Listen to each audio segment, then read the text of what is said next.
Hey everyone, welcome to my new video.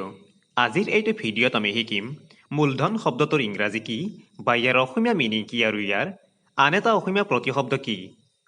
মূলধন মানে হ'ল কেপিটেল বা ফাণ্ডছ মানে যিকোনো ধৰণৰ সম্পত্তি যাক খটুৱাই অধিক সম্পত্তি আহৰণ কৰিব পাৰি নাইবা বেপাৰত লগা পুঁজি আৰু ইয়াৰ আন এটা একাৰ্থ শব্দ হ'ল পুঁজি। আজি ইমানেই, সদায় শিকি থকা, ভিডিঅ'টো চোৱাৰ বাবে ধন্যবাদ।